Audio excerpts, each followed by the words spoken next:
Stáva sa ti, že pri nákupe potravín vidíš nejaký výrobok, na ktorého obale sú rôzne bombastické názvy ako nízkotučný, bio, bez pridaného cukru, bez ečiek a nevieš, čo si máš o tom myslieť? Nevieš, či považovať túto potravinu za zdraví prospešnú? Nevieš, či môžeš veriť tvrdeniam na jej obale? Podporí jej konzumácia tvoju snahu o zlepšenie hormonálneho zdravia?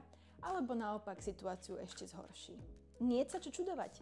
Etikety na obaloch potravín bývajú častokrát veľmi mätúce, ale vedieť sa v nich orientovať a hlavne porozumieť tomu, ako tieto informácie súvisia s tvojim zdravím, je neskutočne dôležité pre tvoje zdravie. A to platí dvakrát vtedy, ak sa snažíš stravou zlepšiť svoje hormonálne zdravie a mať zdravšiu menštruáciu. Som Zuzana, mentorka hormonálneho zdravia žien a študentka nutričnej terapie na 1. lekárskej fakulte Univerzity Karlovej v Prahe a dnes ti prezradím praktické a jednoduché tipy, vďaka ktorým môžeš výživové hodnoty na obaloch potravín už od zajtra čítať ako profesionál aj ty.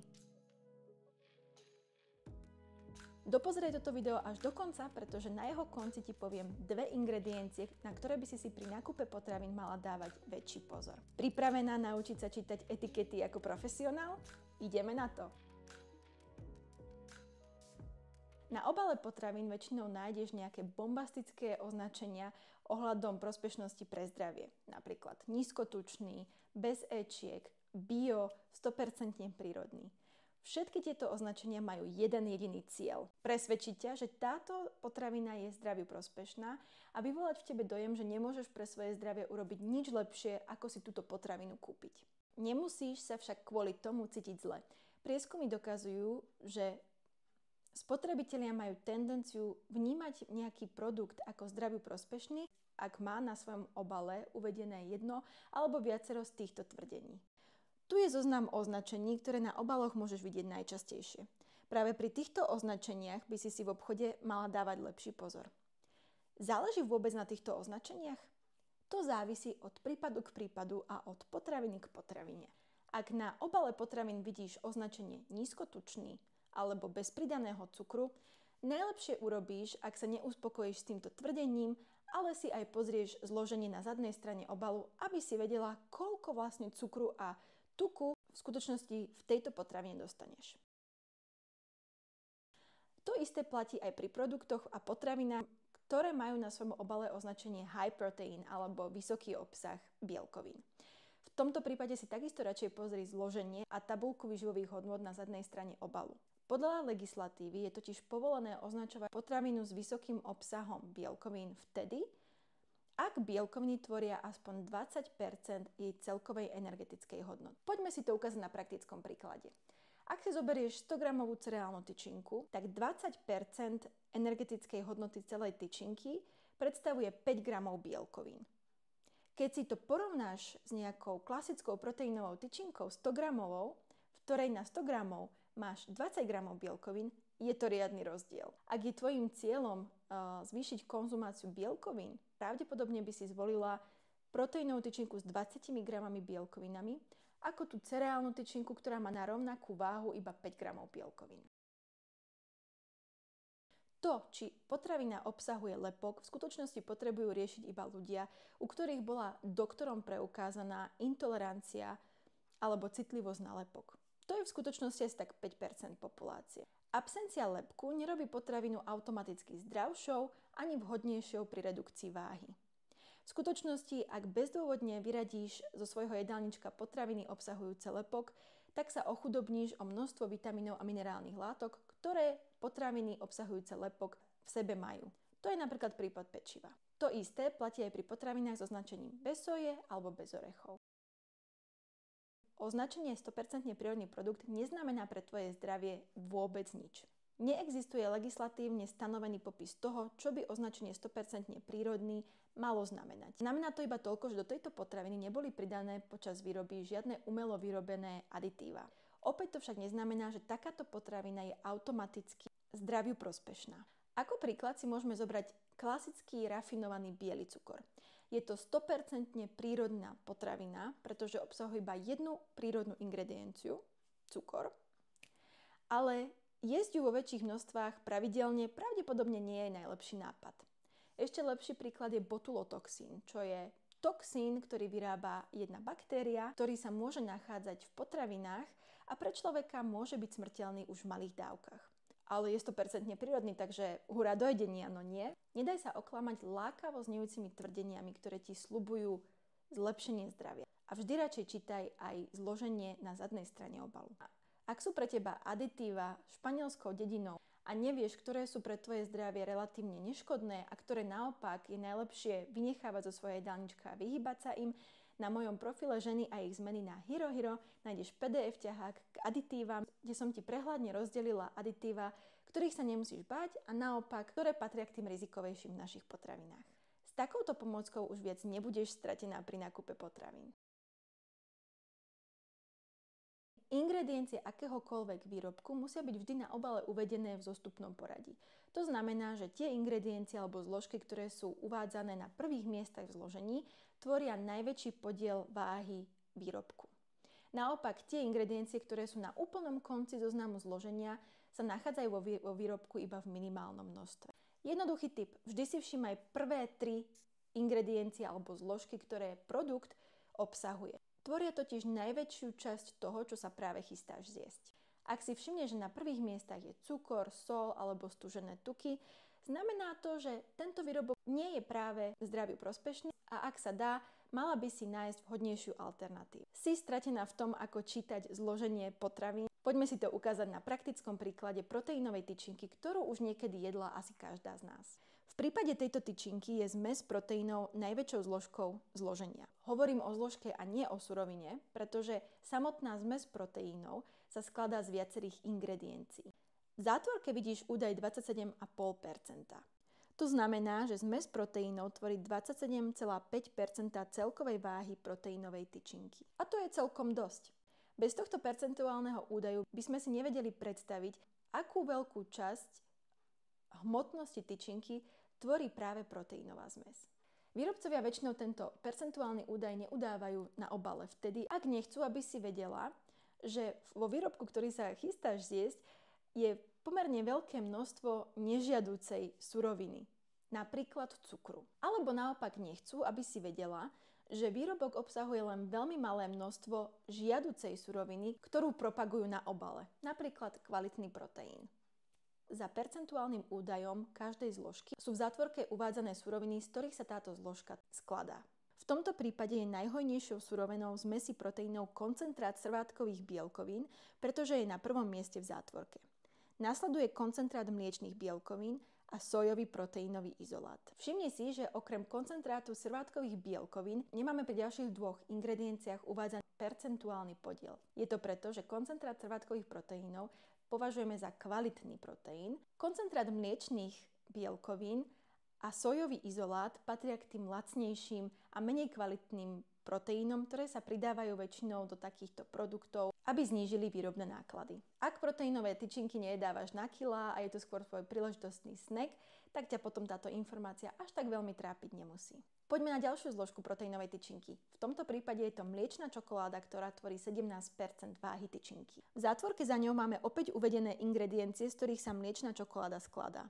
Najväčšiu časť tvorí maltitol, čo je cukorný alkohol, ktorý má menej kalórií ako klasický biely rafinovaný cukor a preto sa často pridáva práve do proteínových tyčiniek a do rôznych cukroviniek so zníženým obsahom cukru. V tyčinke sa nachádza aj kakaové maslo, kakaový prášok a kakaová hmota, ktoré jej dodajú bohatú čokoládovú chuť. V zložení si môžeš často všimnúť aj zložku nazývanú emulgátor, ako tu napríklad slnečnicový lecitín, ktorý má prírodný pôvod. Emulgátory sa vo výrobkoch často používajú preto, aby lepšie spojili zložky na základe vodnej bázy so zložkami na základe tukovej bázy. V tomto zložení je ešte zaujímavé zvlhčovadlo, teda glycerol. Zvlhčovadla sa používajú, aby udržali produkt vláčny. Často ich nájdeš práve v proteínových tyčinkách a rôznych pečených pochutinách. V tyčinke máme aj repkový olej.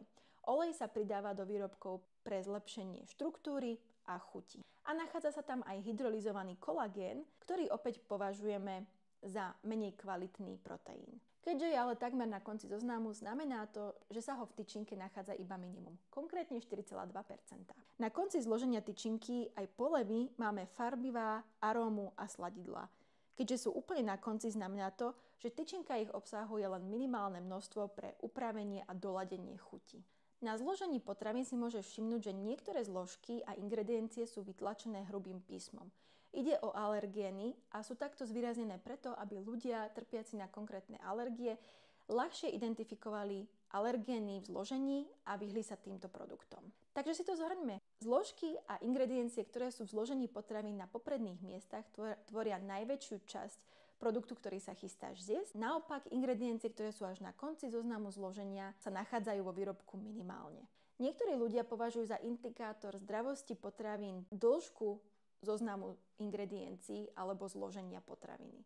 Majú zásadu, že ak je zloženie dlhšie ako na 3 riadky, takúto potravinu považujú za ultraspracovanú a daný produkt nekúpia. Iní majú zase pravidlo, že ak sa v zložení nachádzajú látky a zložky, ktoré by nepoznali ich starí rodičia, takisto ide o ultraspracovanú potravinu a nekúpia ju. Ani jedno však nemusí byť pravda. Áno, v obchode môžeš nájsť veľa potravín, ktoré majú veľmi dlhý zoznam ingrediencií.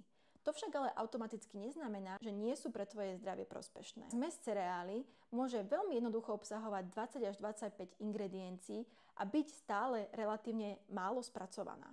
Oproti tomu v potravinách vieme nájsť aj také výrobky, ktoré obsahujú iba jednu ingredienciu a napriek tomu sú veľmi vysoko spracované. Takým príkladom je opäť biely cukor alebo maslo.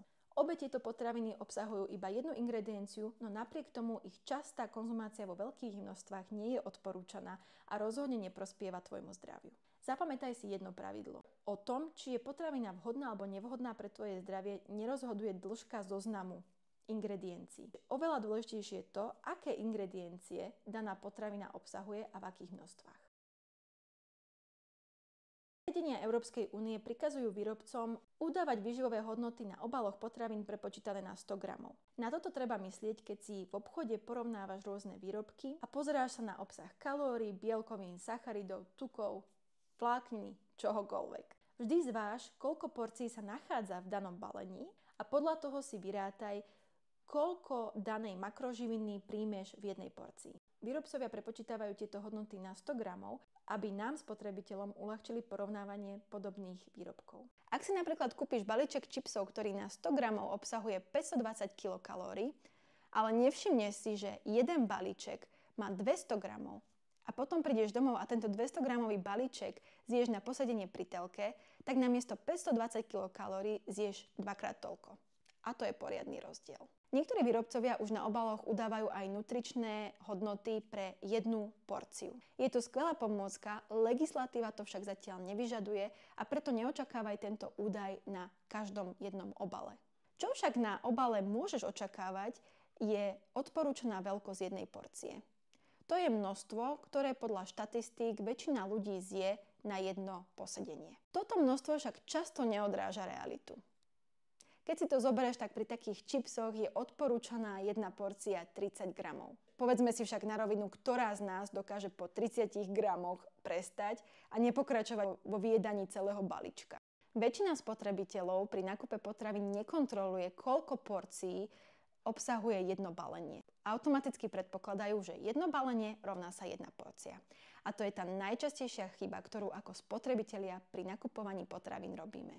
Verím, že vďaka týmto praktickým tipom bude pre teba odteraz nakupovanie potravín jednoduchšie a menej stresujúce. Skôr ako si povieme 2 ingrediencie, na ktoré by si mala dávať pri nákupe potravín pozor, nezabudni prosím dať odber na tento kanál Ženy a ich zmeny, aby ti už nikdy neutiekli dôležité a praktické informácie a rady pre tvoje hormonálne zdravie. Pri niektorých ingredienciách sú výrobcovia veľmi kreatívni a schovávajú ich za všelijaké kryptické názvy, aby spotrebiteľ nevedel, že sa v produkte skutočne nachádzajú. To je najmä prípad cukru a tukov. Pozrime sa najskôr na cukry.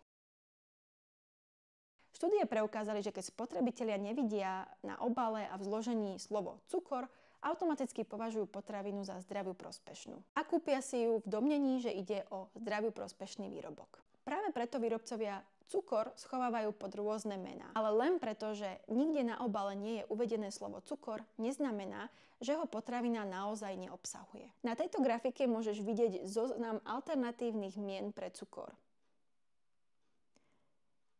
Výrobcovia dokonca niekedy do výrobku pridávajú viacero druhov cukru, aby výrobok neobsahoval veľké množstvo len jedného druhu cukru a nemuseli ho teda udávať na popredných miestach zloženia. Keď použijú viacero druhov cukru v menších množstvách, môžu tieto jednotlivé zložky uvádzať až na konci zoznamu, takže je väčšia šanca, že spotrebiteľ si ich nevšimne a bude automaticky považovať výrobok za zdravší. Častokrát môžeš vidieť cukor uvádzaný ako odbornú zložku,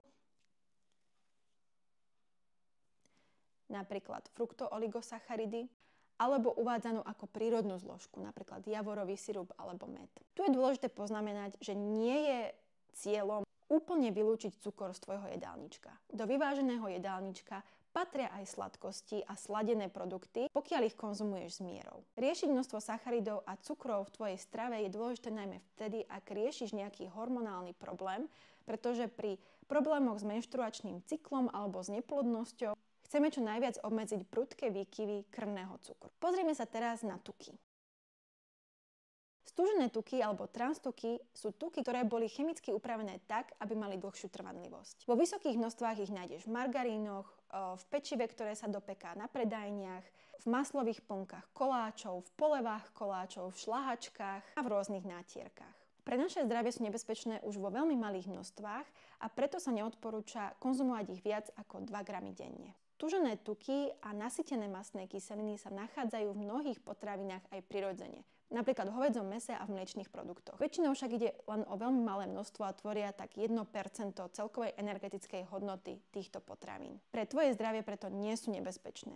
Oveľa väčším problémom sú stužené tuky, ktoré sa pridávajú do polotovarov a spracovaných potravín, do ktorých sa pridávajú počas výroby. Dúfam, že toto video ti poskytlo veľa užitočných a praktických informácií, ktoré ti uľahčia nákup potravín a pomôžu ti rýchlejšie sa zorientovať v obrovskej ponuke lákavých produktov na regáloch obchodov. Ak máš pocit, že nikdy nebudeš schopná orientovať sa vo výživových hodnotách potravín, chcem, aby si vedela, že je to iba o cviku. Čím viacej etikiet budeš čítať, tým lepšie sa v nich budeš vedieť vyznať a tým rýchlejšie budeš vedieť identifikovať zdravé a nezdravé zložky v zložení potravín. Úprimne dúfam, že toto video bude pre teba skvelým základom pre lepšie porozumenie informáciám na obaloch potravín. Chceš výživovým hodnotám potravín porozumieť ešte viac do hĺbky? Pridaj sa do komunity Ženy a ich zmeny na Hero, kde je celý november zasvetený práve téme lepšieho porozumenia výživových etikiet. V exkluzívnych videách iba pre predplatiteľky Hero ti vysvetlím, ako rozumieť tabuľkám výživových hodnôt na potravinách, ktoré údaje sú pre teba dôležité a ktoré si až tak všímať nemusíš, aký správny pomer tukov, sacharidov, cukrov a vlákniny by si mala na potravinách hľadať, aby si podporila svoje hormonálne zdravie. A takisto si vo videu vysvetlíme, či sa oplatí orientovať sa podľa Nutri-Score, čo to znamená Fairtrade, Bio a čo znamenajú jednotlivé rôzne označenia dátumu minimálnej spotreby. Zároveň tam nájdeš aj PDF ťahák so zoznamom aditív a ich rozdelením na neškodné a rizikové, ako aj PDF ťahák pre rôzne označenia pôvodu potravín. Takže ak nevieš, aký je rozdiel medzi farmárskou potravinou, slovenským výrobkom a výrobkom z chránenej regionálnej oblasti, tento ťahák bude pre teba. Rovnako na Hero nájdeš aj mesačnú výzvu, kde počas novembra nájdeš 30 mini úloh na každý deň, ktoré ťa posunú každý deň o krôčik dopredu k tomu, aby si lepšie rozumela potravinám, ktoré máš doma v komore alebo v chladničke. Odkaz na môj Hero profil nájdeš v popisku tohto videa, tak neváhaj a prihlás sa aj ty na odber exkluzívneho obsahu pre ženy, ktorým nie je ukradnuté ich zdravie a ktoré chcú mať konečne znova kontrolu nad vlastným telom. Správ krok pre svoje zdravie, ktorý ti konečne prinesie viditeľné výsledky a citeľnú zmenu k lepšiemu. Ďakujem, že si dopozerala až sem a teším sa na teba pri ďalšom videu.